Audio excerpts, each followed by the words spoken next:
Alhamdulillah, alhamdulillahilladzi nahmaduhu wa nasta'inuhu wa nastaghfiruh wa na'udzu billahi min shururi anfusina wa min sayyiati a'malina.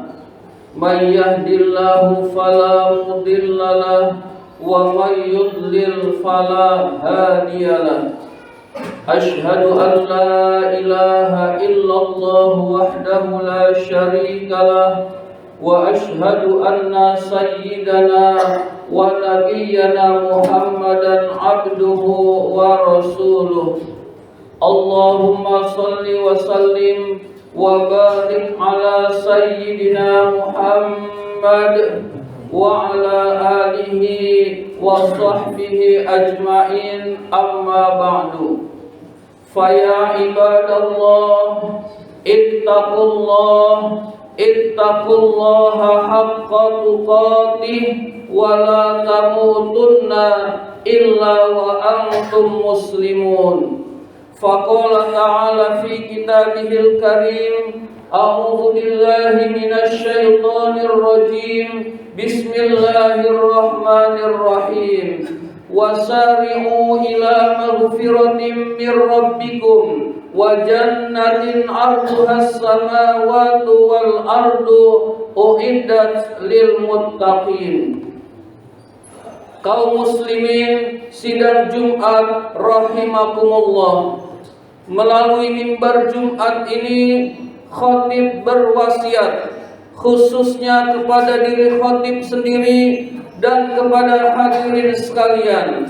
Marilah kita senantiasa meningkatkan takwa kita kepada Allah Subhanahu wa ta'ala dengan sebenar-benarnya, dengan berupaya sekuat tenaga menjalankan apa-apa yang diperintahkan oleh Allah, dan juga dengan sekuat tenaga pula berusaha menjauhi apa-apa yang dilarang oleh Allah Subhanahu wa ta'ala.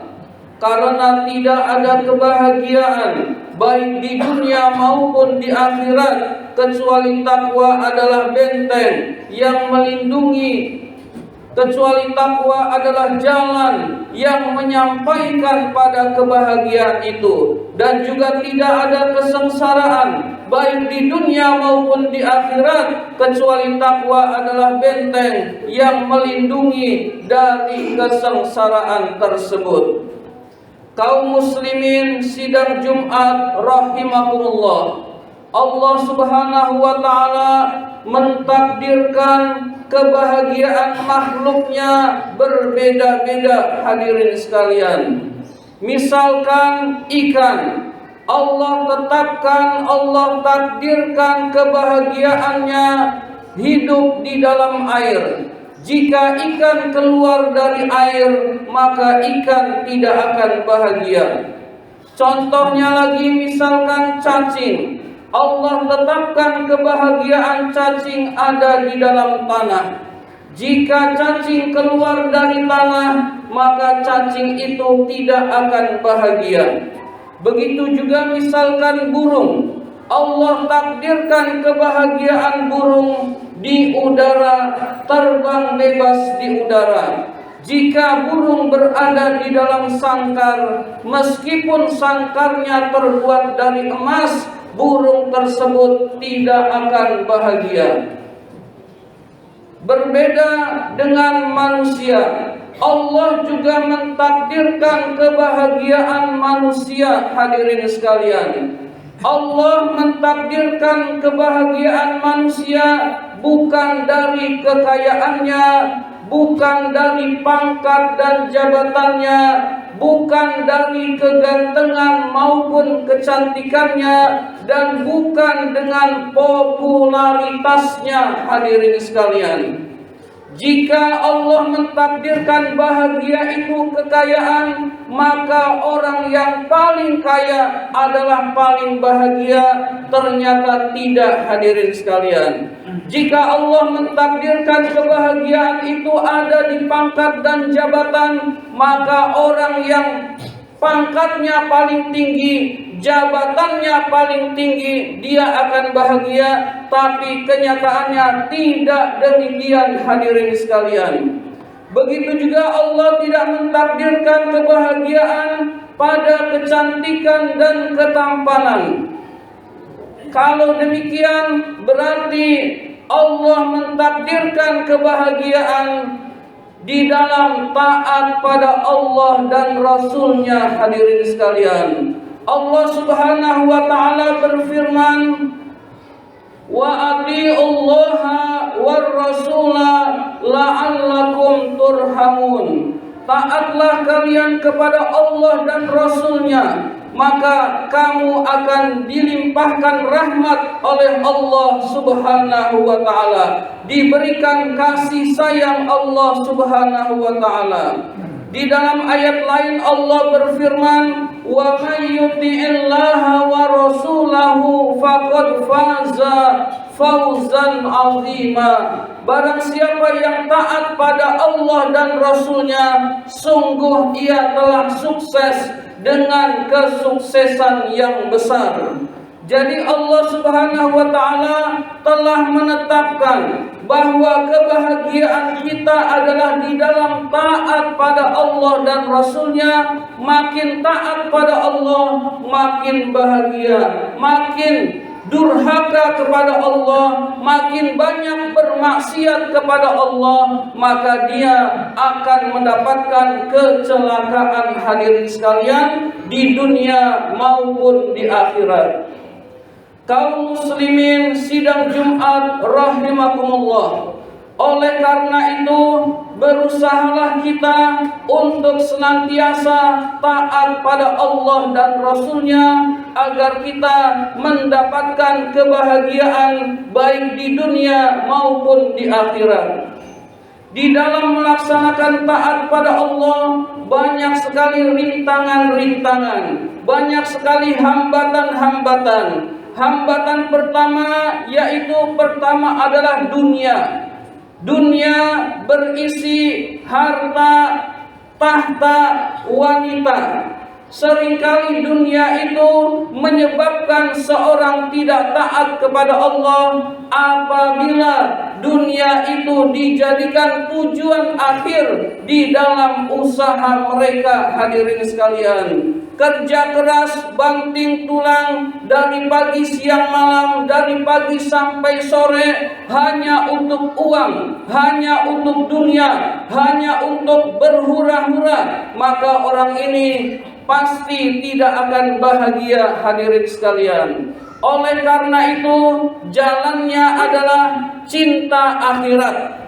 Tujuan kita akhirat hadirin sekalian, bahwa akhirat itu abadi, bahwa akhirat itu kekal, dan dunia hanya sementara hadirin sekalian. Jangan kita anggap orang yang korupsi miliaran, orang yang korupsi triliunan dia bahagia.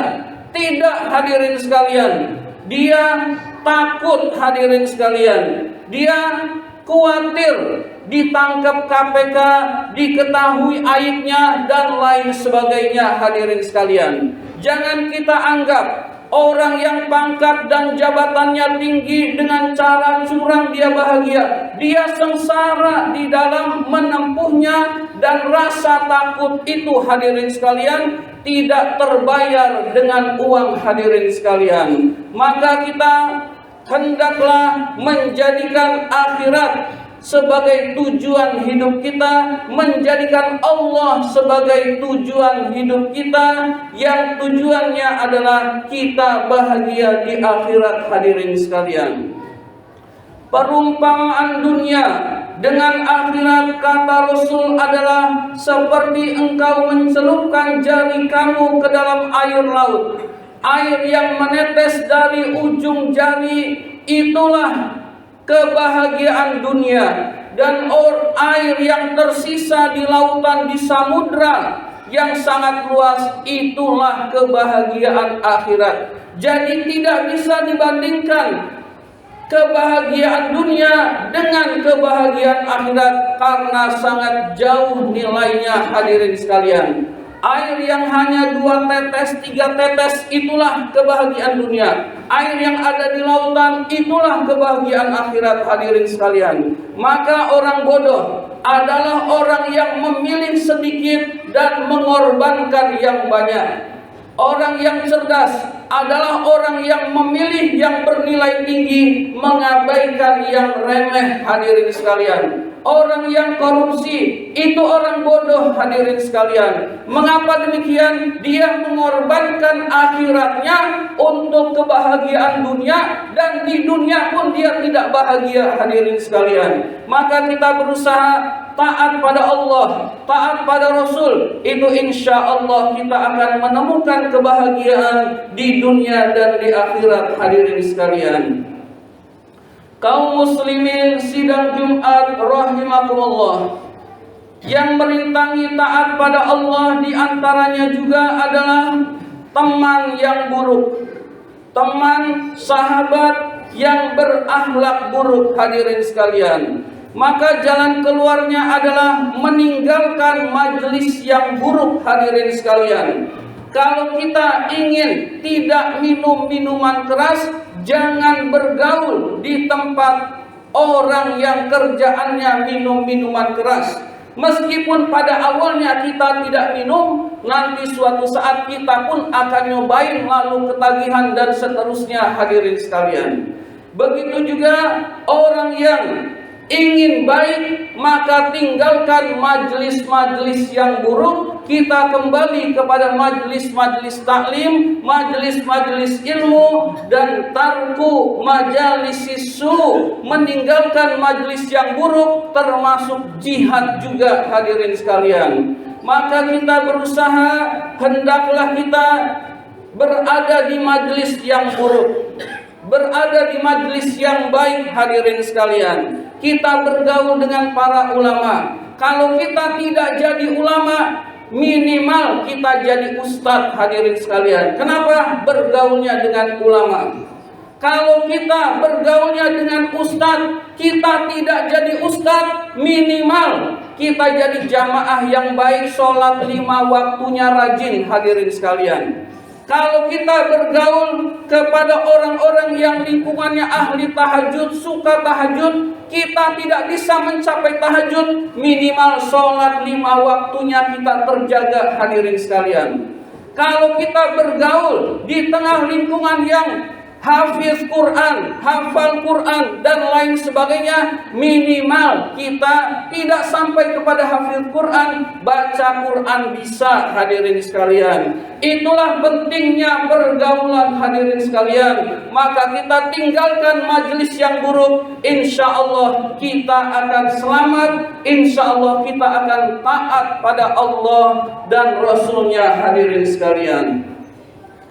Berikutnya, yang merintangi seseorang untuk taat pada Allah adalah godaan setan. Maka godaan setan ini caranya adalah kita tolak, lalu kita berlindung kepada Allah Subhanahu wa taala. Dan juga kita banyak berzikir kepada Allah Subhanahu wa taala. Setan hanya mampu menggoda kita, hadirin sekalian, tidak mampu memaksa kita melakukan sesuatu, hanya membisikkan ke dalam diri kita. Kalau kita mampu menahannya, kalau kita mampu menolaknya, setan tidak berdaya, hadirin sekalian. Maka kita berusaha menolak godaan setan, lalu kita berlindung kepada Allah dari godaan setan dengan banyak berzikir kepada Allah Subhanahu wa taala. Orang yang berzikir akan dijauhkan dari godaan setan. Makin banyak zikirnya, makin jauh setan dari orang tersebut, hadirin sekalian. Dan yang keempat, yang menyebabkan seseorang tidak taat pada Allah adalah hawa nafsu. Maka hawa nafsu ini harus kita jaga. Hawa nafsu ini harus kita kendalikan. Jangan sampai hawa nafsu yang mengendalikan kita, tapi kitalah yang mengendalikan hawa nafsu, hadirin sekalian. Mudah-mudahan kita semua Allah jadikan hamba-hambanya yang taat, hamba-hambanya yang bertakwa. Amin ya rabbal alamin.